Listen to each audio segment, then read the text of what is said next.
Cella System, Orbit of Celia, mid-2670, Chief General Torlak. Torlak rode in the shuttle with a squad of the Gander's Fist shortly after his depressing visit to his hometown. He had doubts, but the note left over from his wife was authentic, even if he tried to look for the slightest hint that she may have inserted one of their hidden codes of distress. He found there to be none. It was something they had made before during his time as a chief commander. It was a rocky relationship at first when piracy was rampant with splinter Union forces separated from their fleeing main force all those years ago. It was common for higher commanding officials to have their families targeted for ransom, or they would simply execute them. It was a tumultuous era for the Celian Empire, but it finally died down some 10-odd years ago, and they were finally able to relax. The men in the shuttle compartment were quiet, adding to their stoic exterior of their hidden faces and amber visors. Their armor was brown and gray over a black undersuit. Torlak knew of these groups that acted independently of standard ground forces, much like Bralo's band of brothers. Each group was usually employed or in service to a high-ranking officer in addition to their standard ground troops. They also liked to give names for their groups, giving their standard armor a major color overhaul, simply to set them apart from other commando units. As he knew them, Gander's Fist was under service of Orin, a chief commander in charge of the large orbital defense platforms around the planet, and most notably, the station that was in geosynchronous orbit of Artre, the capital city. The group is notorious as being known for boarding parties in their heyday, but have now been reduced to security and the occasional cargo inspection.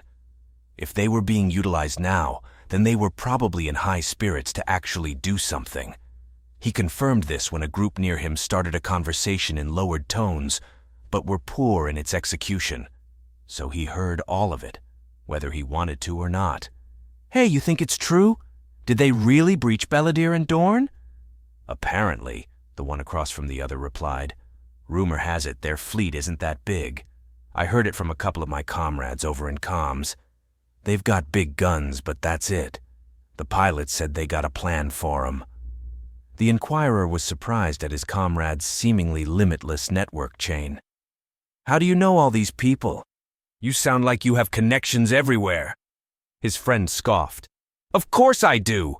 I'm telling you, you gotta hit the bars with me next time." Yeah, next time."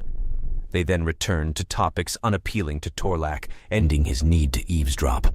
He wanted to reprimand who was blabbering about intel like that, but he felt that to be the least of his priorities. With regard to enemy ships compared to their planet defense fleet, it was the largest ever conjured since their war with the Union. They held the advantage with a ratio of 5-1, 380 capital-sized ships with thousands of fighters. It was a sight to bear witness.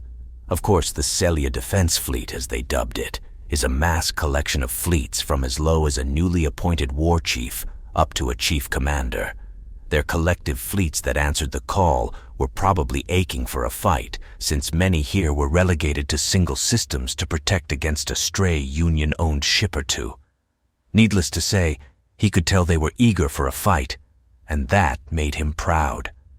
Since their first encounter, Torlak pushed heavily with updates to ship offense and defense.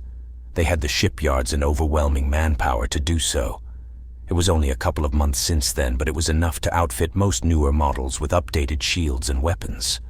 The same couldn't be said for the older, smaller ships, so he could only pray to the fathers for their survival. Their shuttle rocked after a few minutes when they had reached the middle and higher atmospheres. Once they were clear, the shuttle smoothed out, and it prepared a short-distance jump to their destination, one of the superstations that orbited above Artre. He was told that he was going to be sent to his ship, but last minute was redirected to meet with Orin. What could he possibly want? Torlak thought to himself. Orin was a longtime friend of Torlak. They had entered the service together during the height of the Celian Union War, which was how they were able to rapidly gain rank over the years following their initial commission as newly minted war chiefs. Torlak looked upon the memory with sincerity, wonder how much he had left behind since then. This would act as a good change of pace for him amidst the present threat. When the shuttle began its landing procedure, he noticed his ship docked with the large station, as was the same for many ships part of his fleet. His ship paled in comparison, adding to its grandeur. And there are 3 of them. It was greater than the many ships they had produced. These were a feat of engineering made him proud, as they were also the only defensive structures over the planet besides the orbiting fleets. As they approached the station, the shuttle rocked as the ship's automated landing sequence initiated, causing his limited stomach contents to shift. The same could be said with some of his fellow passengers, as they tried their best to cope with their oncoming nausea, some even preparing their helmets to be makeshift buckets. He wanted off before they have the chance to use them. With a sudden halt of movement, the doors to the shuttle opened with a hiss of the working electronics. He stepped off and found himself in a large hangar filled to the brim with activity. There were innumerable amounts of ships fixed on a designated claw, with a catwalk extending to the cockpit from the walkway that met with the wall. It was like a wall of ships suspended in the air, ready to depart at a moment's notice. The claw that attached itself to a ship was also connected to an emergency exit rail that would launch prepped fighters into the fight. Each hangar was isolated into their own spaces with tens of fighters in each, and he could see the numerous crew working about, either on the craft themselves or on the functions of the station. He wouldn't want essential systems to fail when the moment counted. After ogling at the hangar he had seen many times before, he continued towards Orlin with a select few from Gander's Fist escorting him. They didn't speak, but that served him just fine as they walked the endless corridors of the station. They would strafe past some of the many food shops, including clothing and department stores. Closer to the center of the station, the open space doubled, mimicking some of the central courtyards in the major cities. Plants, running water, light similar to the sun. Even some birds and rodents had made their home in this artificial biome. He never got tired of the sight, but without wasting time, he and his escorts continued beyond the park-like zone of the station and into a service elevator reserved for security and workers, who, based on their clearance, can only access certain levels of the station they were screened to enter. They rode the elevator before coming to a stop. When the doors opened, they exited, and Torlak was met with the dim lighting of the wide corridors. Unlike the area from before, where laughs and conversation filled the air with the bright light, the area before him was dimly lit, and most only spoke in quiet tones. There were fewer people, and troopers from Gander's Fist were seen patrolling the halls. It was the operations wing, which was also connected to the diplomatic wing. Individuals of high importance could be seen walking to and fro, their minds filled with only the next task. After some walking, which Torlak seemed to be doing plenty of, they finally arrived to the command center of the station. Plenty of guards were present before the doors, which offered space extending from it to house chairs and tables. A mobile food stand was also able to integrate among the group, as countless servings were provided. As they approached, the group by the door took notice. At first, they only acknowledged those of the same troop. As he got closer, their expressions changed upon viewing Torlak's white and black outfit, with 4 markings on his arms that ran along the majority of the sleeve. "Good morning, Chief General," the first to notice announced, as they promptly corrected their posture to that of attention. "Good morning, warriors," Torlak replied in kind. Many of their helmets were removed, and he could see their expressions brighten at his acknowledgement. Clearly, this was the first time they had seen the Chief General in person. As they made their way past the troopers, the main doors at the center opened when a guard pressed a button and slid an access key against a blank tablet. The words "Access Granted" were labeled on the tablet, and the doors slid open, revealing the dim but lively interior. Only 2 out of the 8 that accompanied him here walked in with Torlak. They walked up a small set of stairs to a landing with several chairs looking down toward rows of consoles and screens that lit up brightly. At the forefront of the room was a large screen flanked by smaller yet still sizable monitors, each providing necessary data of not just the planet, but the entire system. Torlak was then led to the center portion of the landing, where an aged Sellan spoke with one of the younger officers. He had arrived amidst their conversation. "Destroyed. Belladere was home to a vital scientific program. Pair that with the loss of Dorn. Well, "I'm sure you can understand my frustration," spoke the aged Selen. "Of course, Chief Commander. They should be approaching the Tila Belt relatively soon," the young chief reported. "Send word to nearby scouts to scour the belt. If they have to shut off systems to surveil the targets, then so be it. We need to know when and where they will strike from." The officer nodded and returned to their station below. Torlak would use this window to approach his friend. "Torkla!" "It's Torlak, Orlin," he replied with mild frustration. "Don't be that way. You used to love it when we called you that," Orlin replied with a hearty laugh. "I didn't have a choice," Torlak grumbled, adding fuel to Orlin's laugh. Orlin then directed Torlak to an open seat beside him, which he took, and the guards from previous retired to the sides of the room, closest to the top of the stairs. For a moment, Orlin and Torlak were by themselves. The air grew heavy, as Torlak foresaw a change in tone from his longtime friend. Then they spoke. "What do you think of the enemy, Tor?" He slumped in his chair in response, staring at the large central screen at the front of the room. "Terrifying," he muttered. "Not something to take lightly, should you? It'll mean your death." "That's only their military, no?" Torlak shook his head briefly, not completely denying the military capability. "True, for the most part. We've come in contact with what we initially thought to be their main military force. Oh, how we were wrong." "How so?" Torlak began recounting their initial encounters of their first and only 2 systems of conquest. The first system, with Demira and Anmira, were light and had a minimal footprint of combative forces. Plenty of civilians, but a lackluster infantry force. It was easy and probably our quickest conquest to date, Torlak explained. The second system, however, was different. He gauged his friend's reaction and continued when no reply was given. "For us, it was an unnamed planet, but through the records taken of the planet, the Terrans have named it Draxis. It was perhaps my greatest failure, but that was where we encountered our true enemy."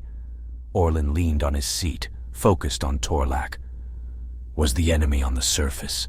Their armies?" Torlak shook his head. "No. There was a force on the planet, but they were largely disorganized. We had the upper hand, but that was dismissed when we struck against a certain facility.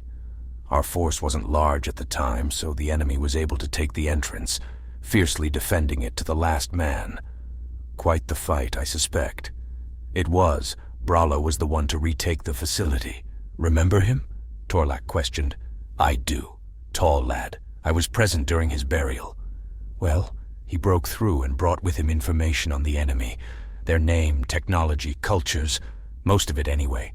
We still don't know where they live. But if we can take out this reaction fleet, then perhaps I can retake the reins of my campaign against them." Orlin patted Torlak on the back in response. "That's the spirit. Now on a separate, more concerning note." He turned and directed Torlak's attention toward the main screen. It had the likeness of their system with the planets in their respective color, with the asteroid belts painted in a transparent gray-white. Several red dots dotted locations surrounding Belladere and Dorn. Out of all the ships he's commanded, none had the number of sensors and scanners he is now witnessing. Granted, they weren't as precise as he would like them to be, but they still did a phenomenal job of being able to scan throughout the whole system with a small error of margin. Quite the sight, wouldn't you agree? Torlak acknowledged the Orlin's comment. To think we had this technology aboard the stations. Torlak was in awe. This was the first time he was behind the doors to the command center of a superstation. The scanners employed are nearly a decade old, but they're the latest. My station is the only one equipped with them, boasted Orlin. A decade? How was I not made aware of our defensive capabilities? You'd think they would have told the Chief General of the Celian Armed Forces. His displeasure was apparent. By right, those chosen by the War Council to lead all forces available into combat would normally be informed of any and all technological achievements that could be utilized in battle for maximum tactical advantage. At least he was being informed now, he thought. Don't make that face, Tor. Look. He pressed a button from his command desk, and the image of the red dots were enlarged, revealing the numerous ships of the enemy fleets greater than a corvette. We're still fine-tuning it at longer distances, so ships of frigate class and lower sometimes don't register if their output is at minimum.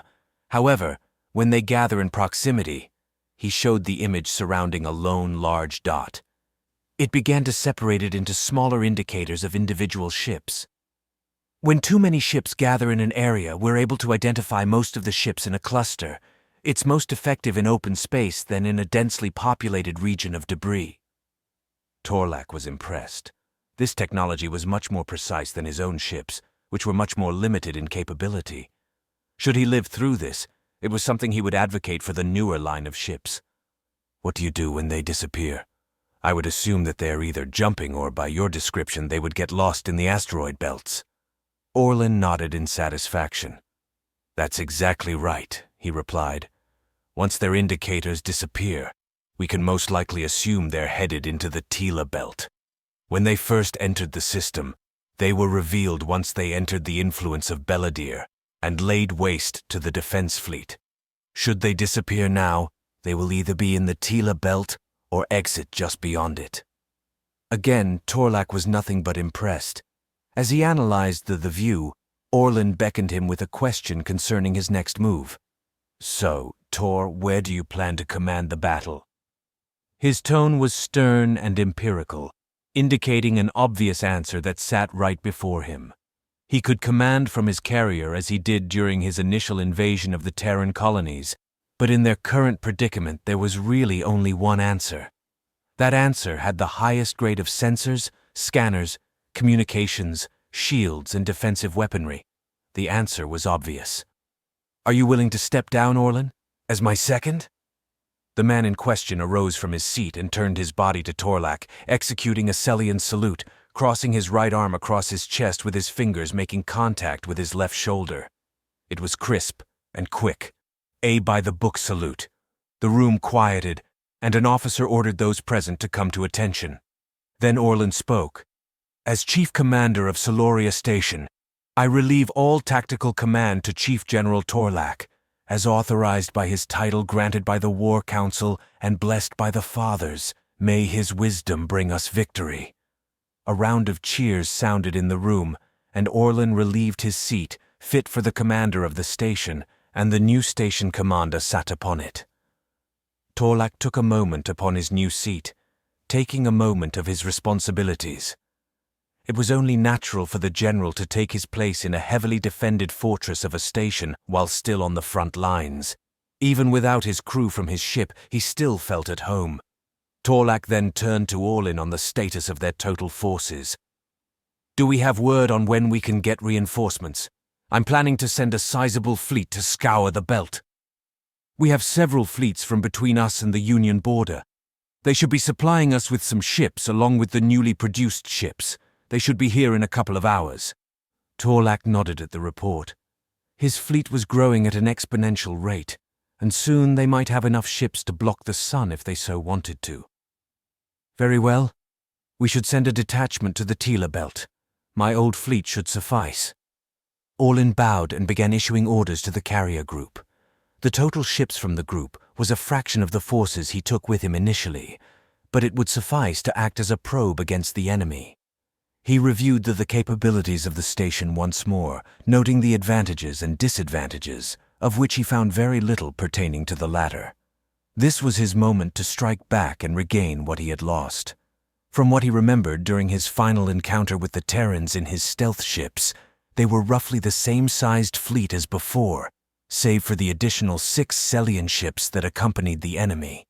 They would be priority. To die a traitor's death in a show of authority to the other who might have done the same. He would not be caught off guard again. Torlak ordered a web of their ships around the surrounding stations and increased fighter patrols, ensuring a rapid response to wherever the enemy may appear. A small force of his former fleet had departed for the Tila belt at predicted coordinate of the enemy trajectory.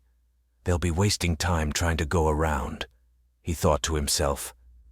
In orbit of Celia, the 3 stations were equidistant from each other, and with a quick jump, ships could sum from one station to another in mere seconds. He had faith in their ever-growing army. He had just wished he started with this size of an armada in the beginning, and maybe they wouldn't be on the defensive, But it was too late to think about that now.